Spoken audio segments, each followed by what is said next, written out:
L'actualité du renard bleu. Un article, une réaction pour aiguiser l'esprit critique.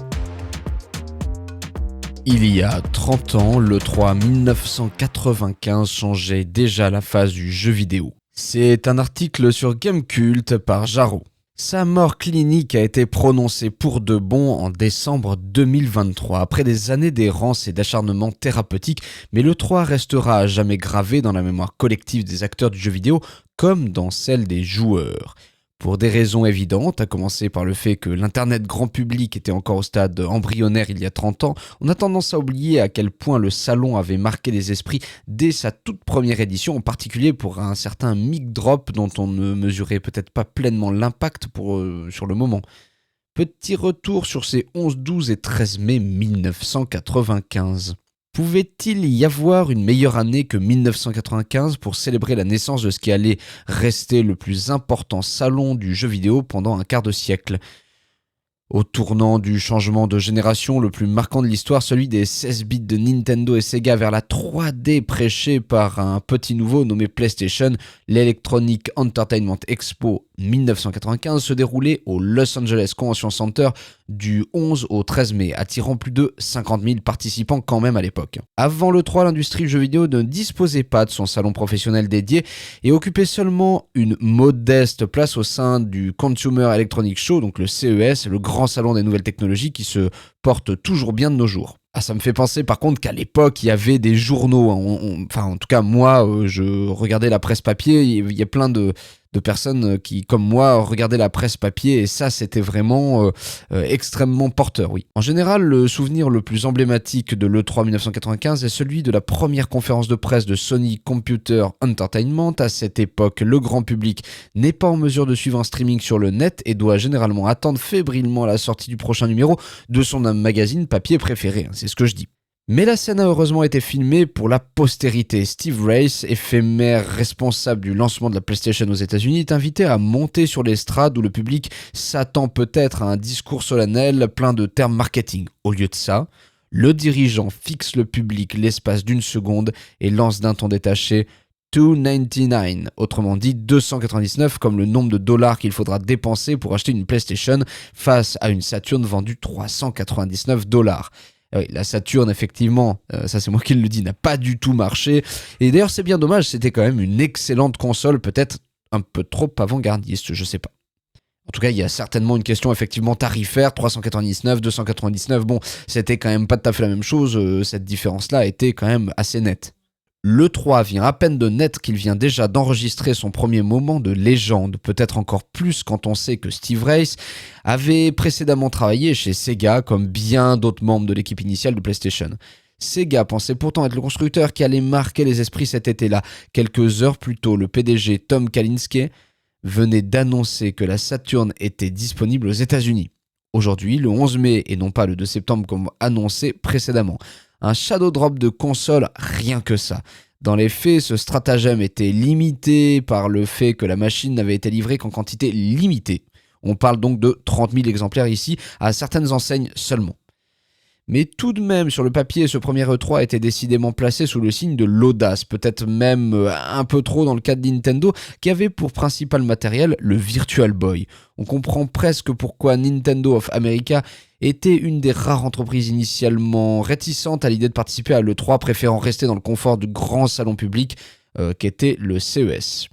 Détail amusant, l'annonce de Steve Race, qui est souvent placé en tête dans les classements des plus grands moments de l'E3, n'avait fait l'objet que d'un entrefilé de quelques lignes dans le Joypad de l'époque. Alors, on se souvient de Joypad, en tout cas moi je m'en souviens de Joypad.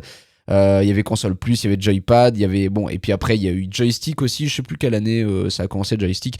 Bref, c'est des magazines un peu emblématiques de l'époque. Il faut dire que d'un point de vue français, cette annonce ne nous disait rien sur le prix que la console allait afficher en France, ni même la date de sortie de la machine sur notre territoire. Le dossier E3 de la revue réserve plutôt sa place au jeu, à commencer justement par un stand PlayStation porté par Battle Arena, Toshiden, Resident Evil et Destruction Derby, et Wipeout, et ESPN, Extreme Games, et puis Jumping Flash, et puis bref, il y en a plein, Alien Trilogy, Blue Domain, Legacy of Kain. Sur place, la rédaction juge l'aura de Sega un peu en retrait malgré ses titres arcade emblématiques et déplore l'absence de celle qu'on appelle encore Ultra 64 repoussée à 1996, mais se fait plaisir devant Donkey Kong Country 2 et Killer Instinct, et évidemment sur la bonne vieille Super Nintendo. Alors la Ultra 64, il s'agit effectivement de la Nintendo 64 qui sortira plus tard, et c'est vrai que Sega avait de toute manière une stratégie qui était de proposer les jeux arcade. À l'époque, on jouait encore beaucoup dans les salles d'arcade ou dans des lieux, voilà, dans les campings par exemple, il y avait des arcades, quoi, des bornes d'arcade. Le jeu de combat de Rare, studio dans lequel Nintendo venait d'investir, faisait d'ailleurs la couverture du Player One du juin 1995, celui du compte-rendu de l'E3. Player One qui, sur le moment, ne ressort pas non plus de ce premier E3 avec le sentiment que tout est déjà joué. Après avoir assisté aux présentations de chaque constructeur, la rédaction estime que ce premier duel à distance est un match nul, Sega ayant gagné la guerre de la disponibilité tandis que Sony a égalisé sur le sujet du prix. Et là encore, Player One temporise, car si le tarif de $299 aurait dû se traduire par 1500 francs de l'époque, on savait déjà que le prix français ne serait pas aussi avantageux et que la console dépasserait les 2000 francs sans jeu. Ça n'a toujours pas changé, les bonnes vieilles stratégies, notamment d'Apple. Elle sera en effet disponible en septembre au prix de 2099 francs, ce qui resterait toujours bien plus abordable que les 3299 francs de la Saturn. Alors là, vous pouvez pas le voir, mais il y a une belle double page sur Player One de cette époque qui couvre effectivement la sortie de la Sega Saturn et de Sony. Voilà, et qui titre Sega contre Sony, la guerre des prix.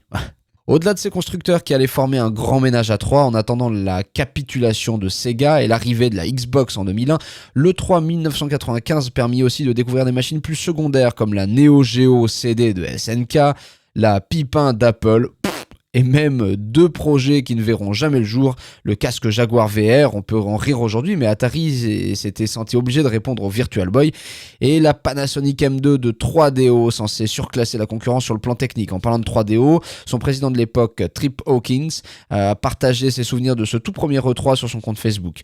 Conteur à la mémoire d'éléphant du haut de ses 71 ans, l'ancien fondateur et PDG d'Electronic Arts se remémore et contextualise l'annonce coup de poing de Sony, non pas du point de vue de Sega pour une fois, mais de celui de 3DO dont il fut le fondateur et le dirigeant. Alors évidemment la Neo Geo de CD de SNK, on s'en souvient, moi j'avais un pote qui avait cette console et les jeux étaient horriblement chers, c'était fou cette console, c'était vraiment une tuerie, mais c'était tellement cher, enfin c'était littéralement inaccessible quoi. Après voilà, il y avait effectivement plein de petites consoles à l'époque qui sortaient. J'avais aussi un pote qui avait la CDI, je crois que c'était Thomson il me semble, ou Philips plutôt, Philips qui avait fabriqué la CDI ou le CDI, je sais pas comment on dit, enfin bon, vous voyez le truc, une grosse boîte noire, une sorte de boîte à pizza horizontale. Bon, allez voir sur internet, CDI de Sony, voilà. Donc je vais vous lire tout simplement le souvenir de Trip Hawkins, le fondateur d'Electronic Arts et de 3DO. Le coup de grâce pour la 3DO il y a 30 ans jour pour jour, 11 mai 1995. Il y a eu un moment spectaculaire lorsque Steve Race de Sony est monté sur scène dans un immense centre de conférence à Los Angeles pendant l'E3. Il a tout simplement prononcé de manière célèbre $299, puis est retourné s'asseoir. La plupart d'entre nous dans la salle pensaient que Sony allait fixer le prix à $399, voire plus. Après un moment de stupeur dans la salle, Howard Lincoln de Nintendo a lancé « J'espère que vos actionnaires vont apprécier ». À l'époque, le coût de la RAM était très élevé en raison de la croissance rapide du marché des PC qui absorbait l'essentiel de la chaîne d'approvisionnement. Howard et d'autres pensaient que le coût des composants pour la PlayStation rendrait un prix de $299 très peu rentable pour Sony. Mais quelques mois après la sortie américaine de la PlayStation, le prix du mégaoctet de RAM est soudainement passé de plus de 30 € à seulement $8 grâce à l'ouverture de nouvelles usines de semi-conducteurs, fabs, qui ont considérablement augmenté l'offre de RAM. La nouvelle machine de Sony contenait 3 mégaoctets et cette réduction d'environ $70 sur les coûts compensés par les prix de gros a permis à Sony de justifier son lancement donc à $299 au lieu de $399. À ce moment-là, la 3DO était la seule console avec une puce graphique 3D et un lecteur CD-ROM, souvenez-vous. Et nous avions réussi à faire baisser notre prix à $349, mais nous ne pouvions pas aller plus bas. De son côté, Sony disposait d'ASICS plus récents de nouvelle génération et touchait davantage de royalties, sur les logiciels que 3DO. Leur décision de lancer la PlayStation à $299 aux États-Unis a été le coup de couteau final et fatal dans le cœur de la 3DO. Ça a fait mal et ça fait toujours mal. Pendant plus de 25 ans, malgré ses hauts et ses bas, le 3 sera le théâtre de moments devenus cultes pour des générations de joueurs, de l'entrée en scène conquérante de Reggie Fils-Aimé en 2004 à l'annonce du trio impossible de la PS4 en 2015, en passant par l'uppercut décroché à Microsoft sur le prêt des jeux en 2013, la démonstration embarrassante de Wii Music en 2008, l'annonce de Final Fantasy XIII sur Xbox 360 la même année, ou encore la conférence surréaliste de Konami en 2010, sans parler de la légendaire conférence Sony de 2006 devenue un répertoire de mèmes à elle seule. Bon, en tout cas, c'est des souvenirs. Moi, j'adore comme ça me remémorer en tout cas les vieilles consoles, les vieux jeux, les lancements, Et puis voilà, par contre on se souvient, ça c'est intéressant effectivement, à l'époque la RAM coûtait extrêmement cher, je veux dire, des problématiques de composants sont pas d'aujourd'hui. La différence c'est que à l'époque on pensait que tout ça était extrêmement illimité, que le développement allait pouvoir se faire sans problématique de ressources. Aujourd'hui c'est plus le cas, les ressources sont beaucoup plus limitées, les terres rares c'est compliqué, et puis tout ce qui va rentrer dans la composition des machines, y compris le pétrole qui sert souvent d'énergie pour fabriquer les machines, c'est un problème, voilà.